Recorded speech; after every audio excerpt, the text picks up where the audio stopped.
श्री स्वामी समर्थ. तुम्हा सर्वांचं माझ्या चॅनलमध्ये मनापासून स्वागत आहे. तर बघा, आज आहे भोगी आणि उद्या आहे मकर संक्रांत.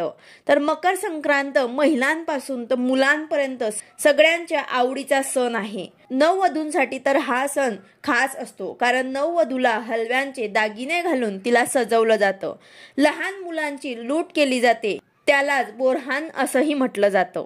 तर लहान मुलांपासून तर मोठ्यांपर्यंत पतंग उडवण्याची परंपरा आहे. तर बघा, दरवर्षी हा सण 14 जानेवारीला साजरा केला जातो, पण यावर्षी 15 जानेवारी 2024 रोजी मकर संक्रांत हा सण साजरा केला जाणार आहे. कारण जेव्हा सूर्य धनु राशीतून मकर राशीत प्रवेश करतो त्या संक्रमणाला मकर संक्रांती असं म्हटलं जातं. तर बघा, संक्रांतीच्या दिवशी आपल्याला काय काय सेवा उपाय करायचे आहे, त्याचबरोबर आपल्याला काय दान करायचे आहे, याबद्दलची संपूर्ण माहिती मी तुम्हाला आजच्या व्हिडिओमध्ये सांगणार आहे. व्हिडिओ पूर्ण बघा, जेणेकरून तुम्हाला संपूर्ण माहिती मिळेल.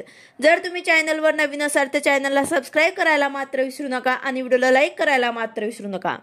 तर बघा, मकर संक्रांत हा नवीन वर्षातला पहिला मोठा सण आहे. प्रमुख सणांपैकी हा एक सण मानला जातो. मकर संक्रांत भारतातील वेगवेगळ्या राज्यांमध्ये वेगवेगळ्या नावांनी ओळखला जातो. हा सण गुजरातमध्ये उत्तरायण, पूर्व उत्तर प्रदेशात खिचडी आणि दक्षिण भारतात पोंगल म्हणून साजरा केला जातो. तर बघा, या दिवशी आपल्याला सकाळी लवकर उठून आंघोळ करायची आहे आणि आंघोळीच्या पाण्यामध्ये आपल्याला पांढरे तीळ टाकून त्याने आपल्याला आंघोळ करायची आहे. कारण या दिवशी पवित्र नदी गंगेमध्ये स्नान करायला खूप महत्त्व आहे. पण सर्वांना हे शक्य नाही, तर घरीच सर्वांनी आंघोळीच्या पाण्यामध्ये पांढरे तीळ टाकून त्या पाण्याने आपल्याला आंघोळ करायची आहे. यानंतर स्वच्छ वस्त्र परिधान करून तांब्यात आपल्याला पाणी भरून त्यात थोडेसे आपल्याला पांढरे तीळ टाकायचे आहे. गुळाचा एक छोटासा तुकडा टाकायचा आहे आणि तसेच एक लाल फूल आपल्याला आवर्जून त्या पाण्यामध्ये टाकायचे आहे. आणि ह्या पाण्याने आपल्याला सूर्याला अर्घ द्यायचा आहे. सूर्याला अर्घ देताना आपल्याला ओम सूर्याय नमः या मंत्राचा जप करत आपल्याला सूर्याला अर्घ द्यायचा आहे. तसेच या दिवशी देवांना सुद्धा आपल्याला आंघोळ केल्यानंतर तीळ आणि गुळाचा नैवेद्य आवर्जून दाखवायचा आहे. तसेच तुमच्या घरामध्ये जे काही तुम्ही गोडधोड पदार्थ बनवणार ते सुद्धा तुम्हाला नैवेद्य म्हणून दाखवायचं आहे. तर बघा, मकर संक्रांतीच्या दिवशी तीळ आणि गुळाचे सेवन का करतात? कारण तीळ आणि गुळ खाल्ल्याने शरीराला ऊर्जा मिळत असते, म्हणून या दिवशी तिळगुळ खाल्लं जातं. थंडी खूप असते आणि तिळगुळ हे आपल्या शरीरासाठी छान असतं. यानंतर देवांसमोर आपल्याला तुपाचा आणि तेलाचा दिवा सुद्धा लावायचा आहे. सकाळी आणि संध्याकाळी आपल्याला शुद्ध गाईच्या तुपाचा एक दिवा लावायचा आहे आणि तसेच आपल्याला तिळीच्या तेलाचा सुद्धा एक दिवा लावायचा आहे. तसेच आपल्याला संध्याकाळी तुळशीजवळ आणि मुख्य प्रवेशद्वाराजवळ तिळीच्या तेलाचे दिवे लावायचे आहे. यामुळे लक्ष्मी आकर्षित होते. कारण उद्याच्या दिवशी मकर संक्रांतीला तिळीला खूप महत्त्व आहे, म्हणून आपल्याला तिळीच्या तेलांचे दिवे लावायचे आहे.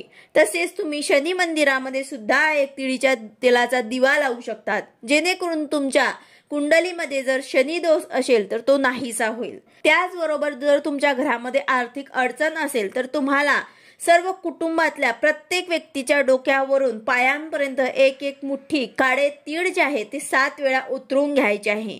आपल्याला काळे तीळ घ्यायचे आहे आणि ते आपल्याला प्रत्येक व्यक्तीवरनं, आपल्या घरातल्या प्रत्येक व्यक्तीवरनं आपल्याला 7 वेळा डोक्यावरून ते पायांपर्यंत आपल्याला हे 7 वेळा उतरवून घ्यायचे आहे.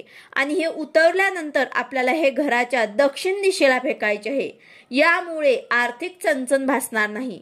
आता हे फेकताना तुम्हाला लक्षात घ्यायचं आहे की हे घरात तुम्हाला कुठे फेकायचे नाही आहे.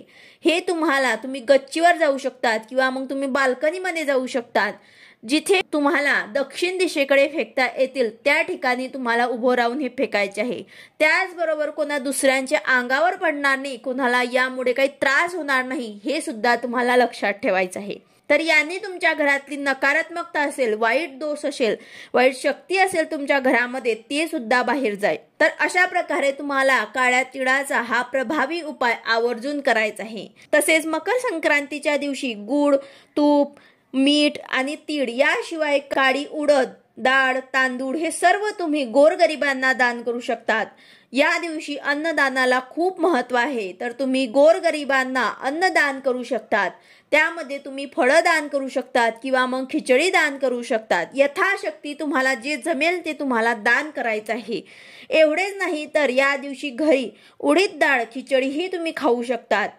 त्याचबरोबर तुम्ही हे दान सुद्धा कोणाला करू शकतात। ज्यांना गरज आहे, गोरगरिबांना, त्यांना अन्न मिळत नाही, त्या लोकांना तुम्हाला दान करायचं आहे। या दिवशी दान करण्याला खूप महत्त्व आहे। या दिवशी जेवढं तुम्ही दान करणार त्याच्या कितीतरी पटीने तुम्हाला पुण्यफळ मिळेल। तर यासाठी तुम्हाला उद्याच्या दिवशी आवर्जून दान करायचं आहे। असे केल्याने सूर्यदेव आणि शनिदेवाचा आशीर्वाद तुम्हाला प्राप्त होतो। तर अशा प्रकारे तुम्हाला उद्याच्या दिवशी आवर्जून दान करायचे आहे। तसेच उद्याच्या दिवशी आपल्याला काळ्या रंगाचे कपडे जे आहेत ते वर्ज करायचे आहे, कारण या वर्षी संक्रांती देवीने काळ्या रंगाचे वस्त्र परिधान केले आहे। यामुळे आपल्याला काळ्या रंगाचे वस्त्र परिधान करायचे नाही आहे। दरवर्षी आपण संक्रांतला काळ्या रंगाचे कपडे घालत असतो, पण या वर्षी संक्रांत देवीने काळ्या रंगाचे वस्त्र परिधान केले आहे, म्हणून आपल्याला यावर्षी काळ्या रंगाचे वस्त्र जे आहेत ते परिधान करायचे नाही। प्रकारे तुम्हाला काळा रंग जो आहे तो वर्ज करायचा आहे। याशिवाय तुम्ही दुसरे कुठलेही हिरवा, लाल, पिवळा या रंगाचे साडी किंवा ड्रेस तुम्ही घालू शकतात।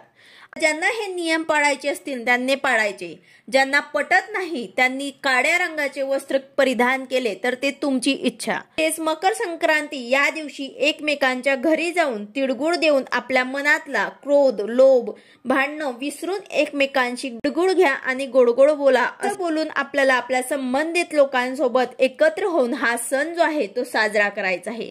तर अशा प्रकारे उद्याच्या दिवशी तुम्हाला आवर्जून हे कामं सर्व जे आहेत ते करायचे आहे। व्हिडिओ आवडला असेल तर लाईक करा, शेअर करा, सबस्क्राईब करा। भेटूया अशाच नवीन व्हिडिओ सोबत। श्री स्वामी समर्थ।